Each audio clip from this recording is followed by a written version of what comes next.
In the heart of the enchanted orchard, where the rivers flowed with lemonade and the clouds were made of cotton candy, lived a quirky little witch named Wisteria. But everyone just called her Witchy Watermelon because of her bright green and pink striped hat and her undying love for, you guessed it, watermelons. She wasn't just any witch, she was known for her bubbly personality and her slightly unpredictable magic. Her most prized possession was her wand, a twisty vine of shimmering wood with a tiny, perpetually ripe watermelon at its tip. It was a gift from the Great Gourd, and it was supposed to be the most powerful wand in the entire orchard. One sunny afternoon, Witchy Watermelon gathered her best friends in her garden patch for a special occasion. There was Barnaby Banana, a tall, lanky wizard who was always slipping on his own robe. Then there was Penelope Peach, a sweet and fuzzy-haired sorceress who blushed at everything. And of course, there was Gus Grape, a whole cluster of tiny magical beings who moved and spoke as one. They were all buzzing with excitement. "All right, everyone, gather round," Witchy Watermelon announced, her voice full of enthusiasm. "Today's the day. I finally perfected the great glimmer and growth spell. We're going to grow the biggest, most spectacular pumpkin this orchard has ever seen, just in time for the harvest festival." Her friends cheered. Barnaby adjusted his glasses, nearly tripping over a root. Penelope clapped her hands, her cheeks turning a delightful shade of rose. Gus Grape jiggled in unison, creating a soft, rustling sound. Witchy Watermelon stood before a small, hopeful-looking pumpkin sprout. She raised her wand high, the tiny watermelon on its tip glowing with a vibrant green light. "Okay, wand, you know the drill. Let's make some magic happen." She took a deep breath and began the incantation. "Glimmer, glimmer, sprout so small, grow until you're 10 feet tall." As she spoke, a stream of sparkling green energy shot from her wand. But something was off. The energy didn't go towards the pumpkin sprout. Instead, it fizzled, coughed, and then, with a loud pop, it split into 3 separate beams, each one zipping towards one of her friends. "Ho!" cried Barnaby, but it was too late. The first beam hit him, and in a puff of yellow smoke, he was gone. In his place stood a perfectly ripe, 6-foot-tall banana, complete with his wizard hat perched jauntily on its stem. "Barnaby!" shrieked Penelope. But before she could do anything, the second beam, a swirl of pink and orange light, enveloped her. POF!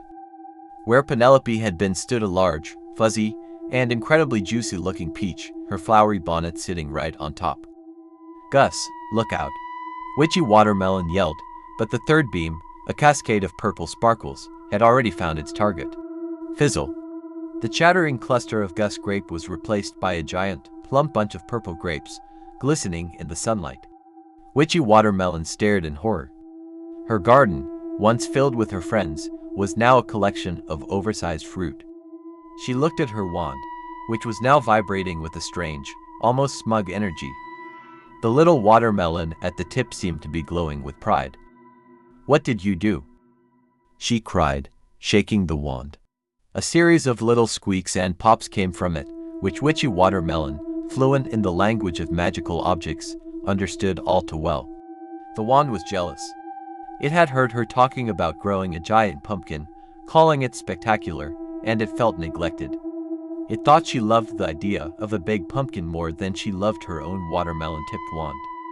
So, in a fit of pique, it decided to show her what real spectacular fruit looked like.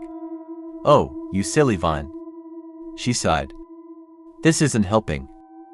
Just then, the giant banana that was once Barnaby started to wobble. It leaned, and then it tipped over, starting to roll down the gentle slope of her garden. "Barnaby, no!" Witchy Watermelon shouted. The giant peach, Penelope, teetered and then followed suit, bouncing gently as it picked up speed. The Gus Grape bunch, being a bit more spread out, tumbled and rolled in a chaotic, juicy wave. It was a fruit avalanche. Witchy Watermelon had to act fast.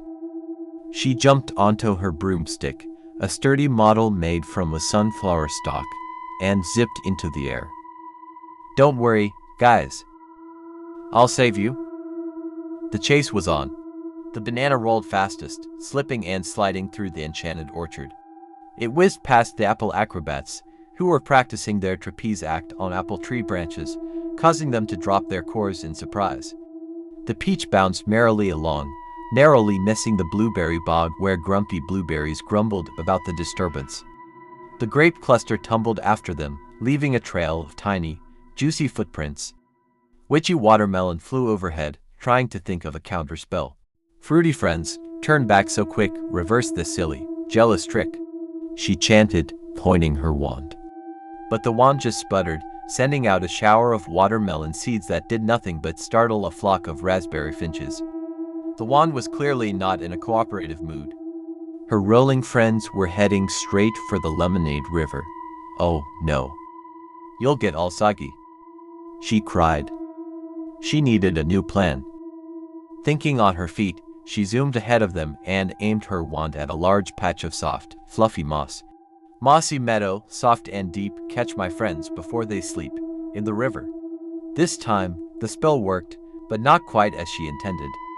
Instead of just being a soft landing, the moss grew instantly into a giant, springy trampoline. The banana hit it first, bouncing high into the air with a comedic bowing. It did a full flip before landing safely. The peach landed next, bouncing even higher, its fuzzy skin making a soft whump sound. The grape bunch landed with a series of smaller bounces, like a bag of marbles being dropped. Her friends were safe from the river, but they were still fruit. And now they were bouncing. Witchy Watermelon landed her broomstick and ran over to her wand, which was still humming stubbornly. Listen to me, she said, holding it close. I know you were jealous. And I'm sorry if I made you feel unappreciated. You are the best wand a witch could ever ask for. That pumpkin was just for the festival. You're my partner in magic. Every day. She gave the tiny watermelon on the tip a gentle pat. The wand seemed to sigh, its green glow softening. The humming subsided. Now, she said softly, will you please help me turn my friends back? The wand pulsed with a warm, agreeable light. Witchy Watermelon smiled. She raised it again, taking careful aim this time. Fruit to friend, and friend from fruit, let magic now regrow their root. A beautiful, shimmering rainbow of light erupted from the wand. It wrapped around the bouncing banana, the bouncy peach, and the bouncy grapes. In a flash of light and a cloud of sweet-smelling mist, her friends were back. Barnaby was sprawled on the moss, looking dizzy. Penelope was patting her hair back into place, blushing furiously. And Gus Grape was chattering away, all their tiny voices talking at once about what a wild ride it had been. I feel strangely bruised, said Barnaby, sitting up. I've never felt so round, added Penelope. That was the best tumble ever, exclaimed Gus Grape in unison. Witchy Watermelon rushed over and hugged them all. I am so sorry. My wand had a little tantrum. She explained the whole story, and instead of being angry, her friends burst out laughing. The image of a 6-foot banana doing a somersault was just too funny. From that day on, things changed. The wand, having learned its lesson, never pulled a stunt like that again without permission. But the experience had given them an idea. At the next Enchanted Orchard talent show, Witchy Watermelon and her friends performed the most amazing act. With a new, carefully worded spell, she would turn them all into fruit, and they would perform a spectacular rolling, bouncing acrobatic routine before she turned them back for the grand finale. They called themselves Witchy Watermelon and the Fruit Salad Crew. The wand became a star in its own right, no longer jealous, but a proud participant in their act. It turned out, a little bit of wand woe had led to the juiciest, most fun party trick in the entire Enchanted Orchard.